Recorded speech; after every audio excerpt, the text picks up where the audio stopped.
Bienvenidos a Casa de Mara, gracias por acompañarnos. La verdad es que hoy me siento bendecida.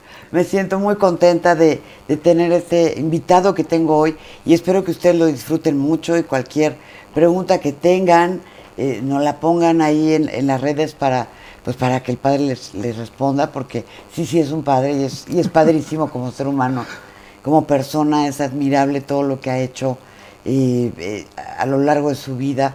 Y ahorita lo estoy interrogando fuera de cámaras de a qué hora duerme, porque no para de sacar recursos para el lugar donde está, para la gente, recursos humanos, ahora sí, no que suene a departamentos, sino que suene a recursos para el alma, recursos para entender mejor la vida, porque yo creo que las religiones confluyen en lo mismo, en ser buenos seres humanos, en portarnos bien, en ayudar, en apoyar, y le llaman a él el padre de las estrellas. Lleva ya 45 años ejerciendo su oficio, un oficio muy bonito y un oficio que yo he visto muy de cerca.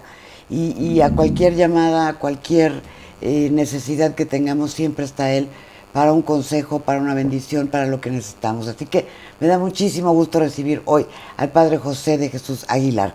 Bienvenido, padre. Muchas gracias, Mara. Gracias por la invitación. Normalmente es el padre el que confiesa a las personas y ahora te va a tocar a ti confesarme un poquito. Gracias por la invitación. No, gracias a usted, padre. Y de repente, bueno, lo vemos en una cantidad de programas y ahora platicamos. Y yo lo he visto también haciendo telenovelas, nos contaba de un corto que hizo que se llama Aire. En fin, usted se ha diversificado y su fe la ha diversificado y su labor con la humanidad la ha diversificado. Yo te preguntaría a ti, y eso se le pregunta a mucha gente que de repente me cuestiona, padre, ¿por qué anda aquí, acá y allá? Como decía Maxine Goodside, ajonjolí de todos los moles. Yo te preguntaría a ti, ¿qué es lo que piensas que hace un sacerdote durante el día? Pues yo creo que está en la iglesia atendiendo a la gente, no falta quien lo busque porque ya hay que dar santos óleos, no sé, pienso que todo el día le está recibiendo llamadas, está atendiendo gente. Mira, es lo que la gente piensa, que uno se la pasa dando misas todo el día, algunos dicen que es un misero, y no, el sacerdote solamente puede celebrar 2 misas al día. Generalmente uno en la mañana muy temprano, otro en la tarde, noche, y durante el día, como dices tú, bueno, esperar que llegue alguien con necesidad de algún consejo, lo que sea, pero la verdad es que casi no llega nadie. Y entonces, ¿qué haces durante todo el día si no llega nadie? Decía el Papa Francisco, hay que salir a buscar a las ovejas. Pero por otra parte, te quiero responder lo siguiente. La labor de un sacerdote para llevar el Evangelio no es solamente en la misa, en el púlpito, sino de otras muchas maneras. De hecho, yo estaba estudiando administración de empresas, porque me gusta administrar la vida especialmente, aprovechar el tiempo, y mi novia en aquel tiempo, tenía yo 18 años, me invitó a unas pláticas, ejercicios cuaresmales. Yo dije, ¡oh, híjole! Yo estaba muy alejado de la iglesia, porque había muchas cosas que no entendía, y entonces llego con un sacerdote que primero me entero que era el director del coro de la Ópera de Bellas Artes. Ay, ¿qué tal? Ah, caray, un sacerdote, director del coro de la ópera. Ah, entonces un sacerdote también puede ser músico y además dirigiendo obras como La Pasión de, no sé, fulanito de tal, en fin, increíble. Y empieza a hablarle el sacerdote de una manera tal que dije, este no es cura, porque normalmente el cura se van a condenar y esto, y no salen de lo mismo. Un discurso totalmente distinto, y hablando de muchas cosas que me quedé impactado, acudí con mi novia toda la semana y al final le pregunté, oiga, un sacerdote, entonces, ¿cuál es su labor? Me dijo, mira, un sacerdote, además de celebrar la misa, la liturgia, puede ser un buen consejero, un buen psicólogo, un buen pedagogo, puede ser un buen abogado, intercediendo en problemas que hay entre familias o ayudando a la gente para que busque un abogado y no se aprovechen de ella. Puede ser también maestro, porque hay lugares donde la gente no sabe ni leer ni escribir o le falta educación en algún área. Puede ser también especialista en arte, explicando los retablos, la antigüedad de las iglesias. Puede ser también sociólogo, organizando a la comunidad para que tengan recursos para ayudar a los más pobres, hacer una cooperativa. Puede ser Y dije, yo quiero ser eso. Y descubrí entonces que como sacerdote puedes tener muchas áreas de trabajo. Y de hecho, por ejemplo, fíjate, yo soy capellán de los leprosos en México, cosa que nadie sabe, gente que piensa que la lepra ya no existe, y mucho menos que hay alguien que se encarga de ayudarles. Eso nunca sale en la tele. Yo fui maestro de los principales museos de la ciudad, Museo Sumaya, todavía soy asesor, Museo del Carmen, Museo de San Ildefonso, etcétera, hablando de la parte cultural, religiosa, evangelización, etcétera. También soy maestro de música, porque estudié en Roma una especialización en esto. A mí me tocó componer la música que cantó Ramón Vargas para la visita de Juan Pablo II. He compuesto muchas otras obras más, un Requiem para Hidalgo, en fin. Entonces, a través de la música, acercar a la gente. Soy productor de teatro. Entonces, también a través del teatro, acercas a los jóvenes, a través de guiones para teatro guiñol. Haces que los niños entiendan el Evangelio. Soy escritor, he escrito 17 libros, 2 que me han permitido recibir Premio Nacional de Periodismo 2 veces, bestseller, uno de los libros tiene más de 1 millón de ventas. Entonces, como escritor y evidentemente también restaurador, porque me tocó restaurar la Catedral de México cuando tenía andamios, piso estrellado. Me tocó construir una iglesia desde un basurero, completitita, y también he estado en la cárcel asesorando a los presos y finalmente ahora restaurando la parroquia de San Cosme, donde actualmente me encuentro y donde soy párroco. Cuando me invitan a una novela, cuando me invitan a alguna cosita es para asesorar y para hacer algún pequeño papelito que me permita tener recursos para hacer buenas obras de este tipo. Pero mi parte principal está en la parroquia. Tú vas a la parroquia y ahí tengo cursos gratuitos de tanatología a los que asisten 1000 personas por sesión. Cursos gratuitos de autoestima a los que acuden también 1000 personas por sesión. Y además el programa de radio diario en Fórmula y el programa dominical en Grupo Imagen. Entonces dime si no puede un sacerdote abarcar muchas cosas al mismo tiempo.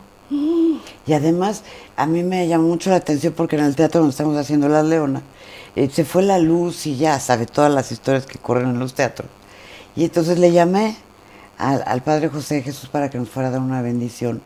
Y fue una bendición tan bonita todo lo que nos dijo, porque usted está muy aterrizado a lo que es el ser humano y aterriza la religión o lo bueno que podemos ser o lo bueno que podemos entregar, no con oración, digamos, no con el Padre Nuestro, rezamos un Padre Nuestro, pero con lo que nos dijo de por qué las leonas aparecen en el arte, por qué la leona, pues, porque que el sacrificio y el salir a provocar sonrisas a las personas, a mí en lo personal me movió mucho.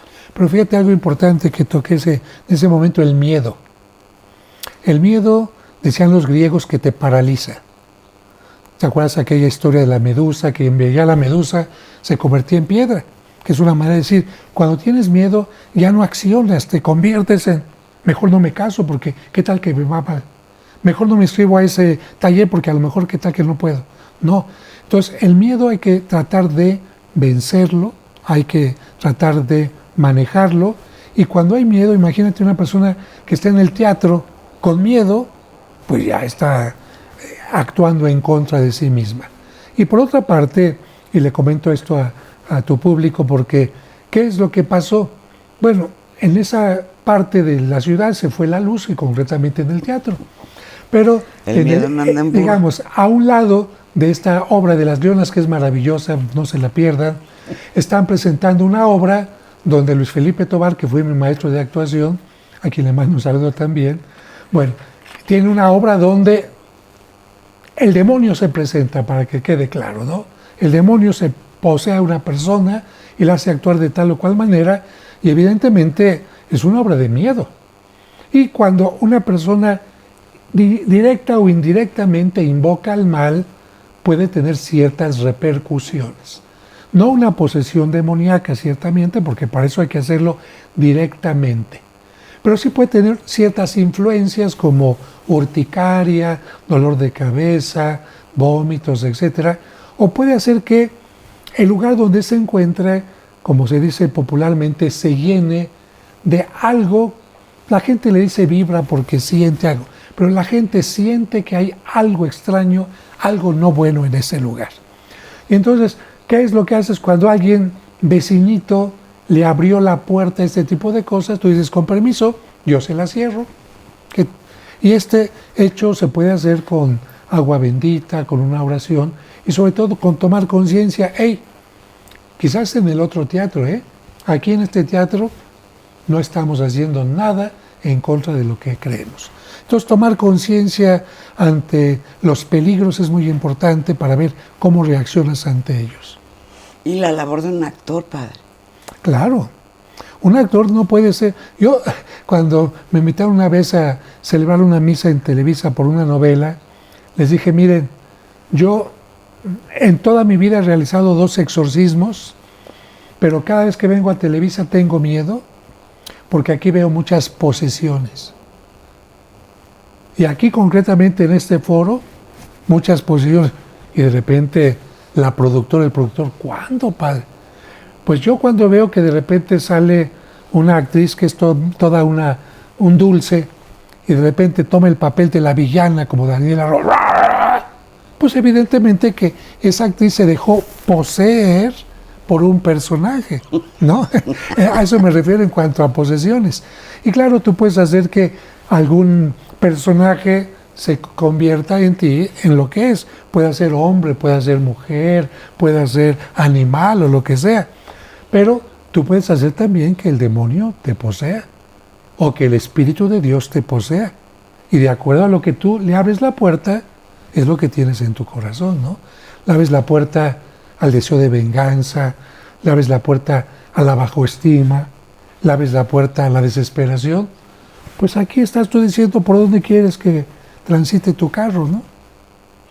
Ahora bien, padre, ¿la Iglesia Católica o la religión católica ha perdido adeptos? Ha perdido, yo creo que sí. Yo creo que sí, en varias circunstancias, por varias razones. Primero, cuando tú solamente tienes tu supercito en el que siempre vas porque no hay otro super, y de repente te ofrecen otro y otro, con más productos, con distintos precios, distintas cosas, dejas de ir a ese súper y empiezas a ir a los demás. Durante mucho tiempo en México, pues solamente parecía que existía la Iglesia Católica. La ortodoxa, pues no. Los evangélicos, un poquito. Y de repente empiezan a entrar una gran cantidad de grupos cristianos de Estados Unidos, y empiezan que los mormones y que los testigos de Jehová, y empieza a entrar que el budismo y que el taoísmo y que los chakras y que quién sabe qué. Pues mucha gente le empieza a buscar a cuál grupito pues le llama la atención. Y sobre todo, algunos, ¿qué grupo me exige menos? ¿Qué grupo mágicamente me ofrece más rápidamente todo? No como un grupo que se hizo famoso de pare de sufrir. Ven aquí ya. Tu problema, tu pérdida, tu duelo, tu dinero, infidelidad, todo ya se acabó. Yo creo que cada quien busca en donde se siente bien y está en todo su derecho. Y la otra parte es porque pues la Iglesia no siempre ha actuado de la mejor manera. Yo a veces a los seminaristas les digo, miren, si quieren entender más allá lo que tenemos que hacer en la Iglesia, somos algo espiritual. Estamos llamados a hablar a la gente para su crecimiento, para un desarrollo de la sociedad, para un acercamiento a Dios, para la vivencia de valores. Pero también la tienen que ver como una empresa. Si tú no ofreces un producto bueno en forma adecuada, nadie te compra el producto. En cambio, si ofreces un producto malo, maravillosamente todo el mundo lo compra. Entonces, en mercadotecnia hay muchas religiones que a lo mejor no tienen el mejor producto, pero están toque y toque, vende y vende, comprando espacios, ofreciendo cosas que la gente busca, aunque sean raras para nosotros. Milagros, Entonces, ofreciendo milagros. hay que acercarse a la gente y también ver qué es lo que la gente está buscando, el lenguaje de la gente. Yo cuando le hablo a los niños con títeres, no hay ningún niño que me diga que no. Cuando haces una homilía tomando una historia de base, la gente la entiende. Cuando hablas una historia hablando a la gente que tiene un dolor en este momento, un problema, la gente dice, es lo que yo quería escuchar. Pero si hablas de Dios así nada más en el aire, pues evidentemente que la gente dice, perdón por la palabra, si lo dicen, qué hueva, ¿no? Y la otra parte de, lamentablemente, personas dentro de la religión católica, desde curas, sacristanes, secretarias o la señora de la vela perpetua, que dan mal testimonio y que pues hacen que la gente se vaya. Porque la gente llega a una parroquia, a la oficina, quiere una misa o alguna cosa y la secretaria, no se puede, ¿qué sabe qué? Esa a lo mejor ya ni siquiera habló con el padre, dijo ya no regreso. Peor si llegó con un sacerdote y la trataron mal. Peor si a lo mejor alguien sufrió un abuso y no le hicieron caso. Entonces, esto es muy delicado. Y lamentablemente esta mala actitud de algunas gentes afecta a todos los demás. Es como si una persona que está a la entrada de un supermercado trata mal a alguien que llega, ese ya no entra al súper, ya no compró el producto ni de uno, ni de otro, ni nada. Entonces, claro, hay gente muy enojada y les entiendo perfectamente que se hayan alejado de la iglesia por esto. Además, también creo, padre, que vivimos o estamos dentro de una sociedad donde pensamos que las personas que están cerca de Dios son perfectas, no tienen errores, llevan perfectamente el celibato, que yo creo que eso pues ya lo tendrán que poner sobre la mesa. Uy, no, En fin, creo que el oficio que tienen ustedes gira alrededor de la perfección. Y cuando se comete un error, ya como que se sataniza, perdón por la palabra, ¿no? Yo aquí de lo que dices pondría dos puntualizaciones. Primero, lo que la gente piensa del sacerdote, de los ministros, etcétera, y también lo que en realidad somos los ministros. A ver, yo no vine de Marte, yo no nací de una alcachofa, no nací de una mamá que nunca haya tenido pecados, ni de un papá igual. No, ninguno. No, para nada, para nada. De hecho, apenas estaban eligiendo al Papa León, yo puse un video, el video de ese día, que se llamó Los errores, deficiencias, fallas y pecados del nuevo Papa. Oh, ese título hizo que la gente, porque a la gente le gusta el morbo, ¿eh? Sí, claro. Entonces, ¿qué menciono ahí? Yo ni sabía quién iba a ser el nuevo Papa. Yo digo, miren, a veces pensamos que un Papa tiene que ser perfecto. Y tomen en cuenta que todos los cardenales que llegaron ahí al Vaticano a elegir al nuevo Papa, todos son imperfectos y todos tienen pecados. Incluso cuando se elige al que va a ser el seguidor de San Pedro, se le pregunta, ¿aceptas? Y puede decir no. ¿Por qué puede decir no? Porque puede decir, es que yo tengo cosas que considero que no son correctas. O yo tengo un pasado, a lo mejor, aún antes de ser sacerdote, que a lo mejor cuando llego a ser papa, sale a la luz y convierte la figura del papa en una figura que se desmorona. Entonces, qué gran responsabilidad. Y le digo a la gente en este video, cuando le llamamos al Papa Santo Padre, no es porque lo estemos canonizando, porque a nadie se le puede considerar santo hasta que no haya muerto y se haya analizado toda su vida, sus cosas buenas y sus cosas malas. Nadie es santo. Cuando se le dice al Papa Santo Padre es para decirle, no se le olvide, ¿eh? No se le olvide lo que tiene que llegar a ser. Por ahí. Entonces, entender que un sacerdote puede tener fallas, puede tener esto, nos hace que tengamos de él una menor, se me falta la palabra, cuando tú... Credibilidad. No credibilidad, una expectativa, porque precisamente por eso dicen que del amor al odio hay un paso. Imagínate, cuando tú has puesto a una persona como tu Dios, todo me lo va a resolver, nunca me va a fallar, siempre va a estar conmigo, siempre va a actuar como yo pienso. Y esa persona falla, de aquí al suelo. Lo que pasa con los hijos, Sí. el niño, mi papá, mi mamá, mi héroe, mi Superman, es lo máximo, quién sabe qué. El niño empieza a crecer y como adolescente se da cuenta que el papá y la mamá son normales, que tienen fallas, les descubren un error, pácatelas. Entonces, yo le digo a la gente, no pongan así a los sacerdotes, es un ángel que ni siquiera cuando va a hacer pipí hace agua bendita. No, no, no, nunca pongan a nadie, y menos a un sacerdote así, porque ¿qué es lo que va a pasar? Del odio al amor, Hay un paso. te digo, del amor al odio. Hay un Del odio al amor no hay un paso. Pero en cambio, pregúntale a cuánta gente, ¿por qué le tiene tanto odio a la pareja? ¿Por qué le tiene tanto odio a ese amigo? Porque hubo una expectativa grandísima y se sintieron decepcionados. Claro.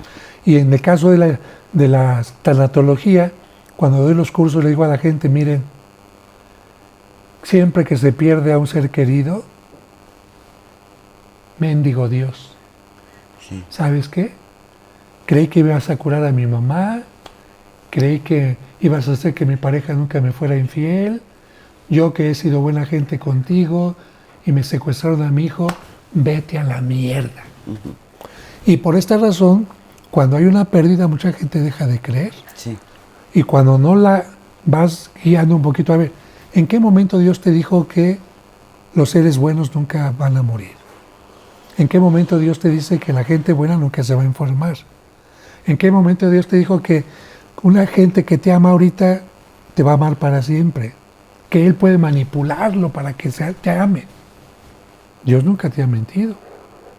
Entonces cuando la gente va entendiendo eso, dice, ok, Dios mío, te vuelvo a meter en mi vida ante esta pérdida que he tenido, ¿no? Entonces cuando tienes una expectativa muy grande en alguien, cuidado, cuidado. Ahora, padre, cuando murió el Papa Francisco, circularon en redes, que yo ya no sé si sea cierto o no, algunas fotografías de la parte de la cabecita del Papa, bueno, el Papa que ya falleció, y había 2 cruces de cabeza. No sé si esto tiene algún significado, si fue una foto truqueada, si fue una casualidad o qué. No, ahí en el Vaticano está una gran cruz de cabeza, claro. ¿Por qué, padre? Mira, Roma, en la antigüedad, estaba habitada y del otro lado del río Tíber había una colina, la colina Vaticana, que no estaba habitada. Se le empezó a llamar Vaticana por los vaticinios, las adivinaciones que hacía un mago ahí. ¿Me engaña mi esposo? Ya desde entonces iba la gente ahí, ¿no? Entonces, como iban a buscar ahí quién les adivinara el futuro, era el vaticinio, y esa colina le llamaban el Vaticano. Como estaba deshabitada, y para los romanos era muy importante la diversión, las carreras de caballos era lo que más amaban, apuesta todo el día. El emperador, ¿qué hacía? Al pueblo, dale pan y circo. Todos los emperadores mandaban a hacer distintos circos, uno acá, otro acá, otro acá. Y cuando Calígula y Nerón quisieron hacer uno para ganarse al pueblo, ya no había espacio. ¿Dónde lo hicieron? En el Vaticano, en aquella colina.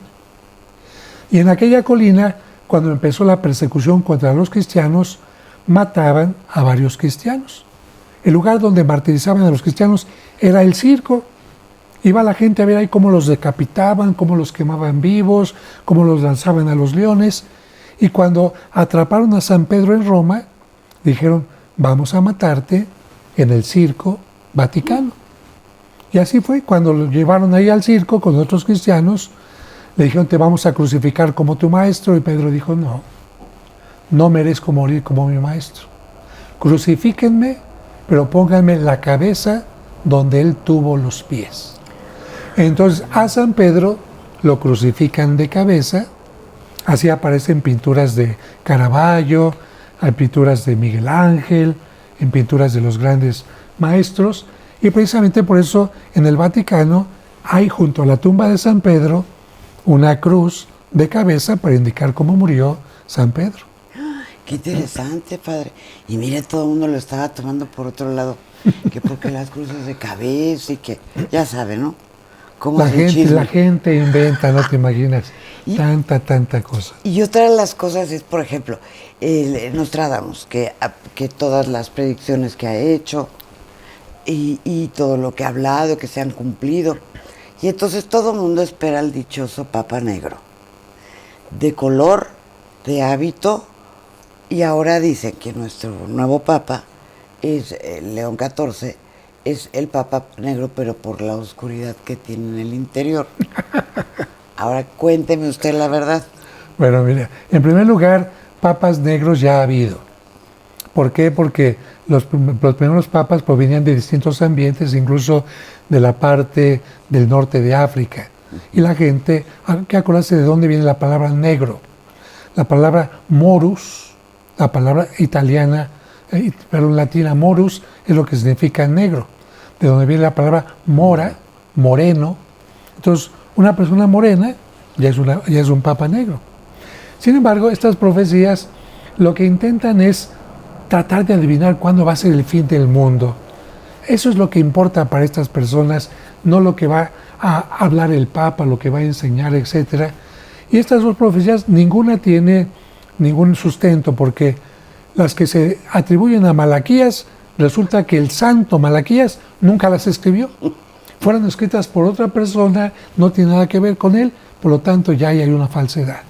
Y Nostradamus tiene frases sueltas que tampoco corresponden a los tiempos que supuestamente se mencionan.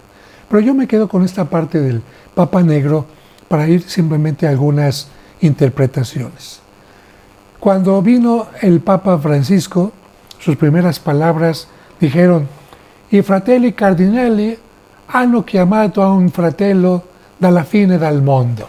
Entonces, mis hermanos cardenales llamaron a un cardenal del fin del mundo, porque esa zona de Argentina se considera el fin del mundo. El Papa Francisco es el fin del mundo, ya lo dijo él. Bueno.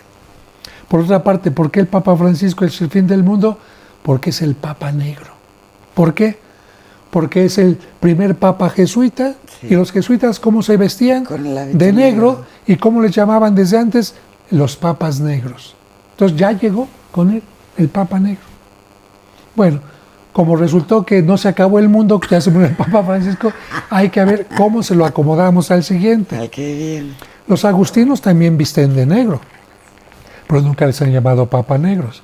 Y luego, por otra parte, si buscan la historia del Papa León y lo ven trabajando en Chiclayo, codo a codo con la gente pobre, con las mangas arremangadas, como misionero acercándose a la gente. Si buscan las fotografías del Papa en México, en Michoacán, donde ha estado mucho tiempo, en la Basílica de Guadalupe, lo van a ver trabajando con la gente sencilla. Y, de hecho, por esta razón, el Papa Francisco lo llamó para que fuera el encargado de ver a qué sacerdote nombraba obispo. Porque cuando en algún lugar falta un obispo, los obispos del lugar le mandan al Papa 3 candidatos. Y el Papa, de modo que los esté revisando, le pide a alguien: a ver, tú encárgate de revisar el perfil de esta persona. Que no esté enseñando cosas contrarias a la fe, que sea una persona que tenga pastoral, etc. Y a él le toca eso. Entonces, imagínate, por eso todos los obispos del mundo lo conocen. Y por esta razón es un papa también que une a los extremos. Por lo tanto, decir que lleva una oscuridad en el interior, pues está amargado, ¿qué le pasa? No sé de dónde saca la gente estas cosas. Y luego que se había tenido novia. ¿Vio usted la película Cónclave, me imagino? Bueno, yo tuve novia antes de entrar al seminario. Pero eso no tiene nada de malo. Eso te va clarificando si realmente tienes vocación al celibato o no. Que por otra parte, el celibato no lo instituyó Cristo. No. Hay que recordar que Pedro fue casado. ¿No le curó Cristo a la suegra de Pedro? Sí, ¿no? Hasta de chiste dicen que por eso lo negó, que porque le curó a la suegra. Bueno, es una forma de decir que estaba casado, y en tiempos de Cristo, Natanael también estaba casado, y hubo unos que no. Lo que significa que Cristo dice, pueden seguirme casados o solteros, como mis apóstoles.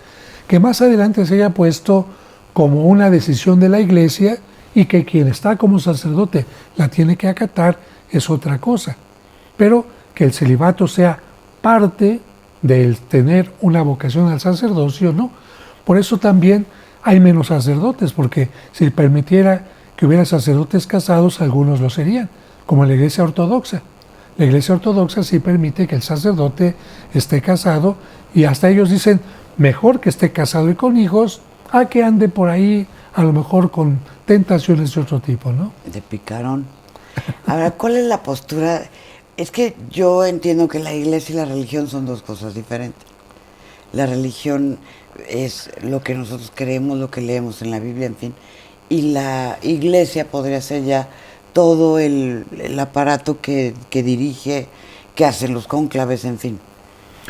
Yo diría más bien la espiritualidad. La espiritualidad es la que cada persona decide tener de acuerdo al libro o reflexión que quiera tener. Por ejemplo, en el Corán, siguen en el Islam siguen el Corán, en el judaísmo siguen el Antiguo Testamento, en el catolicismo la Biblia completa, en los mormones siguen el libro de Mormón. O sea, hay una base donde alguien dice, me convencen estos valores, me convencen estos principios, ok, hasta ahí tengo una espiritualidad. Quiero entrar ya a la comunidad, puedo entrar a través del culto, por ejemplo, los musulmanes 5 veces al día, Sí. los judíos, su sombrerito, el culto, etc. O quiero entrar ya más a fondo a la comunidad, entonces ya voy a todas las reuniones, acepto quién es el líder, acepto quiénes son los pastores, etc. Entonces hay como distintos grados. Por eso hay gente que se dice que es católica, pero nunca va a la iglesia. O gente que se dice que es católica, pero a lo mejor no cree mucho en el Papa. O gente que es católica, pero no le gusta compartir pues la problemática de ayudar a los necesitados, etc. O judíos que se dicen judíos, pero van a la sinagoga y nada más, pero comen camarones y comen langosta y no se ponen el sombrerito, en fin. Entonces, por eso hablaría de espiritualidad y religiosidad, ¿no? Yo creo que lo importante sería tener una espiritualidad con la religiosidad, que no hubiera un divorcio, que de esta manera hubiera una integración. Ahora, ¿cuál es la postura de la iglesia ante las personas con preferencias amorosas diferentes? Bueno, aquí tenemos que decir que sí identificamos dos cosas totalmente distintas. La postura de la iglesia como, ni siquiera como dogma, porque no es dogma, como enseñanza, y la postura de la iglesia como pastoral. ¿A qué me refiero? La iglesia tiene que tener una doctrina, tiene que tener un derecho canónico, pero al mismo tiempo también una pastoral. Por ejemplo, la iglesia nunca va a estar a favor de la prostitución, nunca va a legislar a favor de la prostitución, por supuesto. Pero si una prostituta se me acerca a mi parroquia llorando porque la están agrediendo, porque no tiene dinero, porque no tiene trabajo, porque quiere que le escuche, que le busque un lugar donde quedarse, yo no le voy a decir que no a esa persona. Entonces, la iglesia, en el documento que manda a hacer Juan Pablo II, que se llama Catecismo de la Iglesia, y es un libro gruesote que toca temas de eutanasia, divorcio, suicidio, antinatalicia, ¿cómo se llama? Las pastillas anticonceptivas, etcétera, toca un punto concreto, homosexualidad. Y me parece muy importante lo que dice al principio. Aún se desconoce el origen psíquico de la homosexualidad. A mí esta parte me ilumina mucho, porque fíjate, no dice psicológico. La psicología es el comportamiento de una persona. Alguien diría, es que psicológicamente se puede comprobar que si una persona tuvo puros hermanas, si tuvo mucha mamitis, si tuvo un papá muy agresivo, si tuvo una agresión sexual, etcétera, ya está marcado. No. Y en la psicología se ayuda a tratar de cambiar actitudes, comportamientos. Pero cuando es algo de la psique, ahí ya no se cambia únicamente el comportamiento, hay otras cosas más profundas. No sé si me doy a entender, ¿no? Sí. Entonces, cuando la iglesia dice, aún se desconoce el origen, por lo tanto, no me atrevería a decir que esto es una aberración, que esto va en contra de Dios, que aún esto. ¿Por qué te digo esto? Porque si llegara a comprobar que la homosexualidad es parte de la psique de la persona, entonces Dios la habría creado de esa manera. Entonces, ¿tú cómo vas a atacar a alguien que Dios actuó y lo creó de esa manera? Sería así como decir, a ver, en la naturaleza hay animales que de repente nacen con 2 cabezas. ¿Son criatura del demonio o criatura de Dios? ¿Por qué nació así? Habrá que investigar. Y en un animal no existe la parte de la psique, pero en el ser humano sí. Por lo tanto, la postura de ahí en este mismo documento se dice que no sean discriminados, que se sientan llamados también a vivir el amor de Dios. Sin embargo, el documento se queda cortito y ya no se va a casos concretos. Entonces, es válido que 2 hombres vivan juntos y compartan, eso ya no se toca, y ahí es donde empiezan unos marranos, sucios, pecaminosos, y otros, ¿por qué? Si se están amando, se están respetando. Pero ahí es donde la parte actualmente está en esto, mientras no se descubre el origen de la psique. Y el Papa Francisco dijo, bueno, independientemente en lo que andan investigando, la parte científica y esto y lo otro, veamos la parte humana. Si hay 2 hombres que se unen y del mismo sexo para agrederse, para faltarse al respeto, para utilizarse, para tener únicamente sexo y etcétera, será lo mismo que cuando 2 personas se unen para respetarse. Incluso hay casos donde dejan a un lado el sexo para convivir juntos. Será lo mismo donde uno se aprovecha del otro. En el caso de 2 mujeres igual. Yo creo que aquí la conciencia de cada persona será importante. Y yo, es una postura personal, yo diría, yo trato a la gente en la parte exterior y en la que me comentan. En la parte íntima, yo no tengo por qué meterme. Es como si una persona está teniendo sexo en su cuarto y yo ni sé, y yo llego y abro la puerta. Hay cosas en las que solamente la persona y la pareja tendría que decidir. Pero lo que yo te digo sí es, cuando el Papa Francisco dijo, podemos bendecir a las personas divorciadas y vueltas a casar, podemos bendecir a las personas homosexuales, yo dije, claro, no hay ningún problema. Si en la misa, al término de la misa, el sacerdote no le pregunta a la gente, a ver, ¿hay divorciados, hay borrachos, hay alcohólicos, hay narcotraficantes? El Padre, al terminar de la misa, que los bendiga el Padre, el Hijo y el Espíritu Santo. ¿Qué significó esa bendición? Vayan a seguir haciendo sus tranzas, vayan haciendo... La bendición significa, Dios quiere lo mejor para cada persona. La bendición significa, Dios quiere lo mejor para ti. Trata de seguir aquello que en tu conciencia y de acuerdo a tu credo, tu religión, tu filosofía, es lo que es lo mejor para ti. ¿Y la pena de muerte algún día se aceptará aquí en nuestro país, padre? No creo. No creo, y sería muy delicado porque ¿quién la podría, como se decir, quién puede decir, este merece la pena de muerte? Porque, bueno, existe la pena de muerte y si el que está al frente para deshacerse de sus enemigos te inventa cosas o te dice, por estar hablando de tal cosa ya mereces pena de muerte, es muy delicado.